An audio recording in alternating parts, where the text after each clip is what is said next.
ओम श्री शिवाय नमस्तुभ्यम दोस्तों, मैं शिविका आप सभी का आपके अपने YouTube चैनल शिव नंदिनी शिविका में हार्दिक स्वागत करती हूँ। दोस्तों, आज का ये ज्योतिषीय वीडियो मेष राशि वाले व्यक्तियों के लिए बहुत ही ज्यादा विशेष है, क्योंकि आज हम यहाँ पर एक नहीं बल्कि 3, जी हाँ, जुलाई, अगस्त और सितंबर के ये 3 महीने आपके लिए कैसे रहेंगे। और सिर्फ कैसा नहीं, सब कुछ आपका स्वास्थ्य, बच्चों की पढ़ाई, एग्जाम्स, प्रेम, प्यार, विवाह तथा वैवाहिक जीवन के साथ ही भाग्य, करियर और व्यवसाय इन 3 महीनों में कैसा रहेगा आपका, कैसा नहीं, यही सिर्फ नहीं बताऊंगी, कुंडली के साथ में प्रैक्टिकली भी मैं आपको सारी चीजें समझाऊंगी, एक्सप्लेन करूंगी, क्यों, कब, कैसे, किस वजह से होगा, सब कुछ डिटेल में।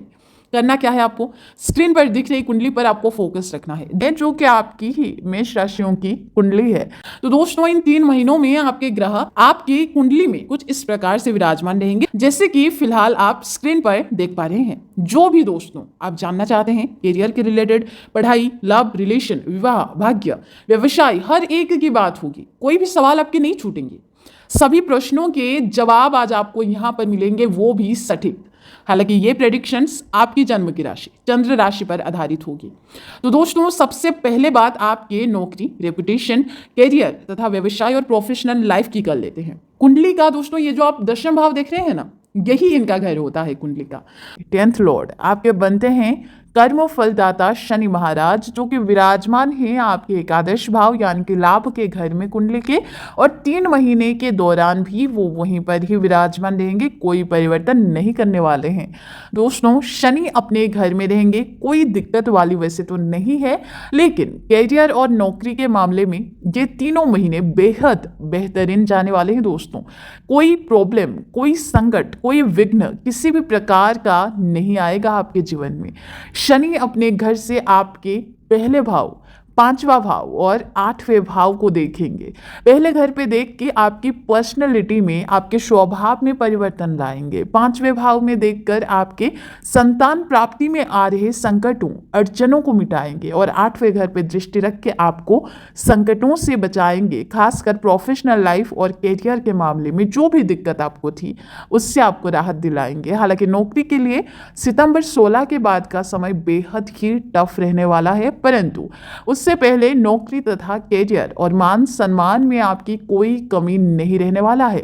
व्यवसाय, पार्टनरशिप, बिजनेस की बात करें तो सितंबर 18 के बाद का जो समय है ना दोस्तों, सर्वश्रेष्ठ रहेगा आपके लिए। परंतु अगस्त 25 से सितंबर 18 तक, जी हाँ, अगस्त 25 से लेकर सितंबर 18 तक, इसमें ना आपको थोड़ा धैर्य बना के रखना होगा, और बाकी का समय नॉर्मल रहेगा। दोस्तों, इन 3 महीनों में शनि, मंगल और गुरु से रिलेटेड हर कार्यों में आपको तरक्की मिलेगी, काम अच्छा चलेगा, आपका प्रेशर नहीं रहेगा आप पर किसी भी तरह का। शनि यानी लोहे, पेट्रोल, मशीन से रिलेटेड कार्य, गुरु यानी मंत्र अनुष्ठान, एजुकेशन सिस्टम से रिलेटेड, डॉक्टर्स आदियों के कार्य, मंगल यानी रक्षा विभाग, पुलिस अथवा सैनिक और प्रॉपर्टी का कार्य आपके लिए अच्छा रहेगा। चलिए अब बात भाग्य की करते हैं। दोस्तों, कुंडली का 9वां भाव भाग्य का ही होता है, और आपके नवमेश बनते हैं स्वयं देव गुरु बृहस्पति, जो कि दोस्तों आपके 2nd हाउस में विराजमान रहेंगे। 3 महीने कोई परिवर्तन नहीं करेंगे, त्रिकोण में विराजमान रहेंगे और भाग्य को प्रबल बनाएंगे आपके 2nd हाउस, जो कि धन तथा कम्युनिकेशंस और फैमिली सिचुएशंस की होती है। अब भाग्य के स्वामी यानी कि भाग्येश का उस घर पे बैठना, यानी आपकी कम्युनिकेशन स्किल्स अच्छी होगी, फैमिली की सपोर्ट आपको मिलेगी, फैमिली की तरफ से आपको किसी भी प्रकार की परेशानी नहीं होगी, कैश फ्लो बढ़िया होगा आपका, कार्यों में कंसिस्टेंसी मेंटेन कर पाएंगे आप, कंसिस्टेंसी की कोई कमी नहीं होगी, और ग्रोथ के साथ साथ आपके जीवन में स्टेबिलिटी की भी प्रवेश हो जाएगी।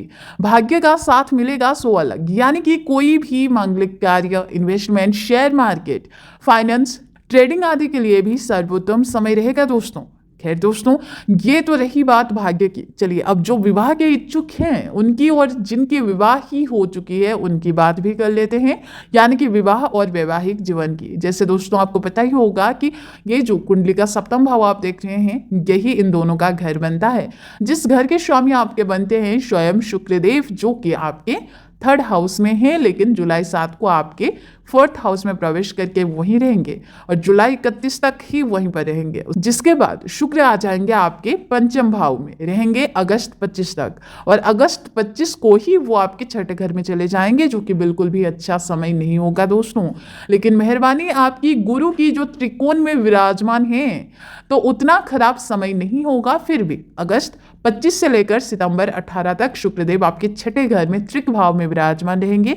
फिर वो आपके अपने घर सप्तम भाव में प्रवेश कर जाएंगे और आगे वहीं पर रहेंगे। और ये होगा दोस्तों स्वर्णिम समय विवाह के लिए भी और विवाह के कार्यों के लिए तथा वैवाहिक जीवन के लिए भी। जी हाँ दोस्तों, क्योंकि सप्तम भाव शुक्र का ही है और कोई भी ग्रह जब अपने घर में आते हैं ना तो वो डेफिनेटली उस घर के चीज़ों में सुधार, ग्रोथ, स्टेबिलिटी देकर ही जाते हैं। वैसे तो तीनों महीने आपके लिए अच्छा ही रहेगा एक्सेप्ट अगस्त 25 से लेकर सितंबर 18 तक। इसमें आपको थोड़ा विशेष ध्यान रखना होगा। अगर आप विवाह प्रस्ताव देख रहे हैं या फिर विवाह के कार्य कर रहे हैं और जो मैरिड हैं वो अपने लाइफ पार्टनर के स्वास्थ्य पर विशेष ध्यान दीजिएगा। विवाह के कार्यों में संभल के चोरी होने की संभावना भी दिखाई दे रही है। हालांकि मैरिड लाइफ में थोड़ी लड़ाई झगड़े मिसअंडरस्टैंडिंग आप देखिएगा इसी बीच ज़्यादा देखने को मिलेगी आप दोनों के बीच में, अगस्त 25 से लेकर सितंबर 18 के बीच में। लेकिन चिंता बिल्कुल भी ना करें, क्योंकि सितंबर 18 के बाद जो भी परेशानी हुई होगी आपको, जो भी मिसअंडरस्टैंडिंग आर्ग्यूमेंट्स वगैरह हुआ होगा आपका, सब धीरे धीरे शॉर्ट आउट होना शुरू हो जाएगा। जी हाँ, बात चलिए अब करते हैं विद्यार्थियों की या फिर जो कुछ सीखने के प्रयत्न कर रहे हैं उनकी। दोस्तों, कुंडली में पढ़ाई और लर्निंग का घर पंचम होता है, जिस घर के स्वामी आपके बनते हैं स्वयं नवग्रहों के राजा सूर्यदेव, जो कि विराजमान हैं थर्ड हाउस पर। लेकिन जुलाई 16 से अगस्त 16 आपके चतुर्थ भाव में रहेंगे और अगस्त 16 से लेकर सितंबर 16 के बीच में वो आपके पंचम घर में विराजमान रहेंगे और आगे का जो समय होगा उसमें वो आपके छठे घर में रहेंगे। वैसे तो तीनों महीने आप काफ़ी अच्छे से पढ़ाई करेंगे, खूब मन लगा के पढ़ाई करेंगे, फोकस आपका बहुत बढ़िया रहेगा, डिस्ट्रैक्ट नहीं होंगे आप किसी भी चीज़ को लेकर। लेकिन सबसे बेहतरीन जो समय होगा ना दोस्तों आपके लिए, वो होगा अगस्त 16 से लेकर सितंबर 16 के बीच में, क्योंकि इस बीच सूर्यदेव जो हैं आपके पंचम भाव के जो स्वामी बनते हैं सूर्यदेव, वो आपके पंचम भाव में ही विराजमान रहेंगे। तो निश्चित तौर पर एजुकेशन, हायर एजुकेशन, लर्निंग और पढ़ाई के लिए सबसे बेहतरीन समय साबित होने वाला है आपके लिए। लेकिन सितंबर 16 के बाद ध्यान देना होगा दोस्तों आपको, पंचमेश आपके पंचम भाव के स्वामी का त्रिक भाव यानी कि छठे घर में बैठना बिल्कुल भी सही नहीं है दोस्तों। आपका मन पढ़ाई से भटक सकता है, कंसंट्रेशन की कमी दिखाई देगी आप में, डाइवर्ट आप बहुत आसानी से हो जाएंगे। बेटर है नया एडमिशन, फॉर्म फिलअप, एग्जाम्स की प्रिपरेशन वगैरह सब सितंबर 16 से पहले अगर आप कर लेते हैं तो आपके लिए सही होगा। हालांकि एग्जाम्स अगर कोई सितंबर 16 से पहले और अगस्त 16 के बाद हो तो वो डेफिनेटली अच्छी ही जाएगी। अब दोस्तों, पंचम भाव से सिर्फ पढ़ाई या फिर लर्निंग की ही बात नहीं होती, प्रेम प्यार की भी बात की जाती है। जी हाँ दोस्तों, प्रेम विवाह के लिए अगस्त का महीना सर्वश्रेष्ठ रहेगा। हालांकि सितंबर 16 के बाद लव पार्टनर्स, लव बर्ड्स के बीच में मिसअंडरस्टैंडिंग, आर्ग्यूमेंट्स, लड़ाई हर छोटी बड़ी बात पे दिखने को मिलेगी। ट्रस्ट इश्यूज भी ज़्यादा दिखाई देंगे इस बीच। बट डोंट वरी, एक महीना ही सूर्यदेव आपके छठे घर में रहेंगे, फिर वो आपके सप्तम भाव में चले जाएंगे। सो चिंता बिल्कुल भी ना करें। और वो प्रेम ही कैसा जहां पर ups and down, misunderstanding, arguments ना हो। पैसेंस के साथ में डील कीजिएगा तो हर एक सिचुएशंस आपके पकड़ में आ ही जाएगी। लेकिन कोशिश करिएगा अपने एटीट्यूड, ईगो को थोड़ा सा साइड में रखने की। ओवरऑल तीनों महीना अच्छा जाएगा। बाकी जो डेट्स मैंने अभी मेंशन करे हैं उस पर आपको थोड़ा विशेष ध्यान देना होगा। चलिए, अब सबकी बात हो ही रही है तो स्वास्थ्य की भी बात कर लेते हैं। कुंडली में जो पहला घर है उसकी बात कर लेते हैं। दोस्तों, पहला घर कुंडली का स्वास्थ्य का माना जाता है। मालिक बनते हैं कौन? मंगल देव, जो कि विराजमान है आपके पहले ही घर पे। लेकिन जुलाई 12 से अगस्त 26 आपके सेकेंड हाउस में, फिर अगस्त 26 से सितंबर अंत तक आपके थर्ड हाउस में रहेंगे मंगल देव।